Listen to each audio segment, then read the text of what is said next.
Hello everybody, this is Grumpy Gamer and I'm going to be doing another guide for Dungeon Defenders today. Today I'm going to show you tips on how to remap your keys. First thing is, you can't map the keys from inside the game. You have to when you launch the game, you have to do it from this screen. And so let me show you how I map them. Now first thing is, you have a lot of keys around the WASD keys that aren't in use, and so I like to use those keys because they're easier to hit without making a mistake. So the first thing I do is I map this one right here to the Z key, and that's her heal skill. So when you ever take damage, all I gotta do now is hit the Z key, which for me that's easier than hitting the 1 key. Next thing we have here is special ability 2. I mapped that to Q key. Now for the huntress, that's going to be invisibility. For the hot skills 3, hotkey 3, we map that to the right mouse button. Now what that is, that's her piercing shot. So when I'm running and gunning, all I gotta do is tap the right mouse button to shoot the bolts. It's a lot easier. All these other ones, I just leave them blank. I use those skills with the mouse wheel or the middle mouse button. And so now let's see what we got next. We got push to talk. That's good for me. That's right next to the space bar, so all you gotta do is slide your thumb to the left and to hit it. I never use voice chat, so it's not really an issue. Okay, open mouse action wheel, that's good. Alternate weapon usage, that's good. That's actually just reload. Okay, here's a very, very good one to remap. This is drop all mana. Now normally you got to drop your mana if you're swapping characters.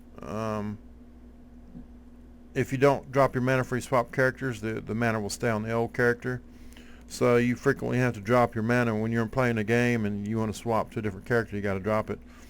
Secondly, you may be collecting mana for the builder, and so you'll hit that key in that instance too. Problem is, if it's mapped to the M key, that's nowhere near your fingers. You either have to take your hand off the mouse, or you'll have to take your hand off the keyboard.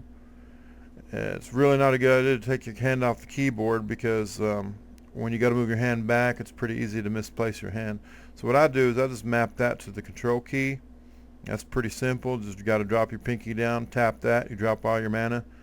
That's definitely one I highly recommend changing. Now here we got trap radius. I always forget I can use that in the game, but I map that to the up down arrow keys. There's down, there's up. Front view, I never use that, so I just map that to a bogus key. Now what happens is you do some of this mapping, it has to unmap something else. But before you can actually save the profile, you have to make sure everything's mapped. So if it's something you don't normally use and it unmaps, just map it to a bogus key. That's what I do. Okay, now we got one more thing to set. Zoom in and zoom out. Now here's something I always do and it drives me crazy. I always play this game zoomed in. I don't know why you'd want to zoom out. I never do that. But if I use my middle mouse button for the menu, sometimes I accidentally scroll up or scroll down. So I like to unmap that. So what I do is, like I say, you got to map something, so I just map to some bogus keys. I use the left and right brackets. Just like that. And so this makes it a lot easier. I like this setup. Let me know what you think about it, whether it's helpful or not, but helps me quite a bit. So now hit the save button. It should say configuration saved successfully. If you forget to map something, it'll give you an error, and then you just got to look at this column here and this column here and figure out what's not mapped and fix it. But anyways, Grumpy Gamer, we'll see you next time. Hope this helps.